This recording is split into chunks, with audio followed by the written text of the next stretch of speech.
It's got 7 Oscar nominations and some really big ones too, including screenplay, a couple of the acting nominations, Best Director for Steven Spielberg, and Best Picture of the Year. Let's talk The Fabelmans.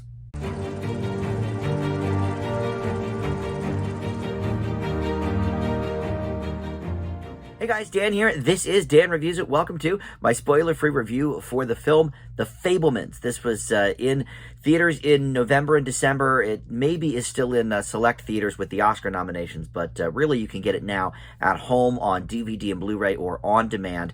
It is The Fabelmans. We're going to talk about this in just a second, but first I want to welcome you into Dan Reviews It. Thank you for finding this video. We have a ton of the Oscar-nominated movies on reviews here. There's only, I think, a couple I have not tackled yet. I've watched them, just haven't done the videos yet. So that is up. Also, if you are an Oscar fan like myself, check out me and my buddy Tim doing the Oscar predictions video that I just put up yesterday, talking about a lot of these movies and the bigger nominations. So, all right, let's launch into this movie. Like I said, 7 Oscar nominations, and it's already, been winning a ton of awards all over the place. It won Best Motion Picture Drama for the Golden Globes, and it also won Best Director there. And it's been nominated for pretty much every big award there is, winning a few of them along the way. But we're not really going to talk Oscar chances necessarily. I think we covered that enough in my video with my buddy Tim. So instead, I'm just going to do a review of the movie. So this is basically, if you know anything about The Fabelmans, you probably know it's semi-autobiographical to Steven Spielberg's upbringing, specifically his family life and his love of movies and his parents' divorce and things in that time of his life that impacted him dearly. And a few big names in the cast include Michelle Williams, who did get nominated for, I think, Best Actress, right? Not Best Supporting. I think she's up for Best Actress. And then you've got Paul Dano, who I think was snubbed at the Oscars this year. He gave an amazing performance as the father. And the family name is, of course, the Fabelmans, not the Spielbergs. But he plays Bert Fabelman, but he is the father character. But then you have Seth Rogen as well, playing a family friend, who sort of, goes by, the uncle moniker. I know when I was growing up in the 80s, we had a handful of my parents' friends that we called uncle and aunt, even though they were, not any sort of related, to us. But Gabrielle LaBelle plays Sammy Fabelman, who is the star of this movie, who is the Steven Spielberg, role. And look, I'm not even sure where to start with this movie. First of all, it's excellent. I guess we'll start there. Slight spoiler for my grade. I love this movie. I've gone on the record many times, specifically when West Side Story came out last year, that Steven Spielberg, I think, is like far and away no even competition for the best director of our lifetime. From Jaws and even before that, to all of the movies from my childhood, E.T. and Jurassic Park, and, heading into even the more current era with things like War Horse and Saving Private Ryan and Catch Me If You Can, and then obviously, West Side Story, and now The Fabelmans. The guy has missed on small occasions, but very, very, very infrequently. I think most of his movies do sort of land squarely in that A minus, even A plus kind of a range.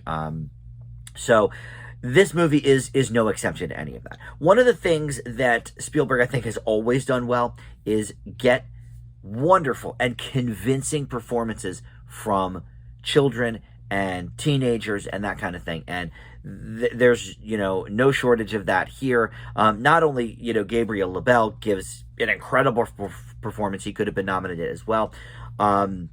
But even, some of the more side characters in his life, and his siblings, like everybody, every child actor here, gives a very convincing performance. Now, I'm going to look up Gabriel LaBelle's age, because he's probably, not a minor, anymore. Okay, so he's about 20 years old now. So, okay, when they shot this, he was probably 18 or something. So, all right. Maybe calling him a kid actor, but in any event, he is, sort of an untapped market. I'd never heard of him before this. I don't know if I've seen him in anything, but then you've got the adult actors who all give amazing performance as well. Seth Rogen has been really showing off his dramatic chops lately, with, Pam and Tommy, which was a little more tongue-in-cheek, but still, not like a stoner comedy, that we usually see him in. But he did the Steve Jobs movie a few years ago, and, he's great in this as well. And then Judd Hirsch, who is the grandfather, he got nominated for supporting actor, which I think is a little much. He's a great actor, but he's barely in this movie. I would have given it to maybe, some of the other performers, but whatever. Any accolade for this movie, I think, is probably deserved, right? And just the storytelling. The other thing that Spielberg has always been great at is storytelling. And since this is his own personal life, or at least, sort of, right, in a way, I think he has that personal touch on it, that even when he does, an amazing job at directing, like West Side Story or something, I don't know that that's, personally in his wheelhouse, other than he probably saw the original when he was a teenager and loved it and, decided to remake it. But, a lot of the World War II stuff, I mean, he wasn't in World War II, but obviously he has that, personal touch to it. That is way more on display here than in most of his movies, because it is about his own childhood. And, look, I'm a bit of a softie when it comes to movies like this. We had one last year from Kenneth Branagh called Belfast, which, again, was not necessarily, that the character wasn't named Kenneth Branagh, but he was, basically it was a semi-autobiographical movie of him and his family and his upbringing and his youth. And love of movies was a part of that in Belfast as well. As a movie fan, look, that's no surprise. I review movies here on YouTube, several times a week, and I watch pretty much everything that comes out, or try to. So no surprise that this is hitting me at a fairly personal level as well. And I think a lot about my parents, because they grew up in that era. They're only a few years younger than Spielberg himself. In fact, my dad turned 73 this week. I think Spielberg is 76, maybe.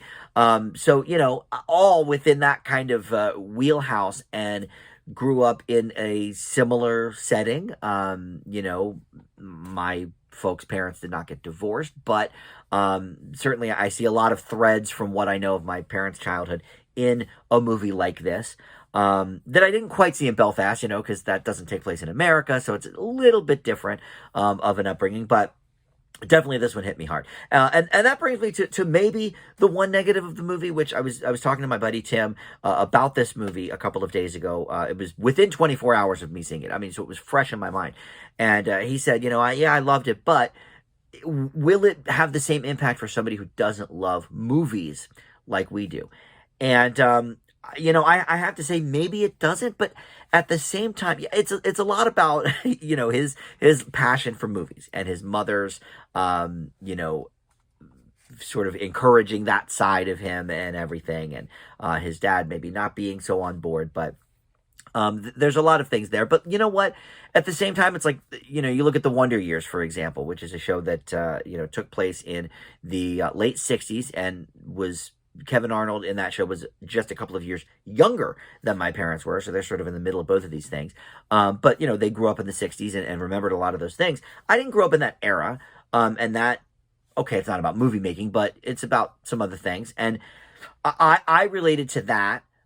Just as I do to this. I mean, I didn't make movies with my friends when I was a kid. I do love the movies, obviously, but, I didn't have necessarily the same experience that Sammy Fabelman has, but in terms of, romance, yeah, that ticked some boxes for me. Family upbringing with the siblings and everything, that ticked some boxes for me.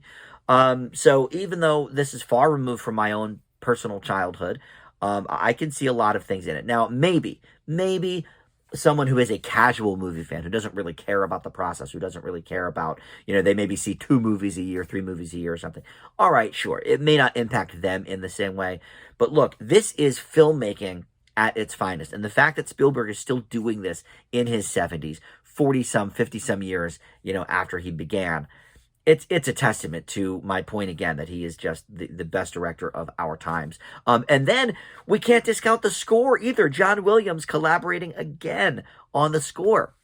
And this and Indiana Jones are going to be his last movies, and then he's going to retire. And Spielberg is not directing that Indiana Jones movie, but he's producing it. So it's sort of nice that Williams is capping his career with a couple of Spielberg projects. So look, I've only given two A pluses this year: The Banshees of Inisherin and Guillermo del Toro's Pinocchio. And they're both, I think, contenders at the Oscars. Pinocchio's going to win Best Animated Feature. There's no doubt about that. Banshees, I'm not sure. I think it might win Best Screenplay. It might walk away empty-handed. But The Fabelmans is up there in that category for me. And it could be, I have to sort of in a couple of weeks sit down and really look, okay, what is my top 20 of the year, whatever. This could be sitting on top. I can't really find many flaws in it. It is really... is filmmaking at its finest. The fact that it is about a wonderful filmmaker, all right, maybe that gives me a little bit of a bias there because I do love the movies so much. But in terms of movies about movies, this is cream of the crop there too. So I give The Fabelmans an A+. All right, that's going to do it. Thank you for watching, and we'll see you next time on Dan Reviews It. Bye.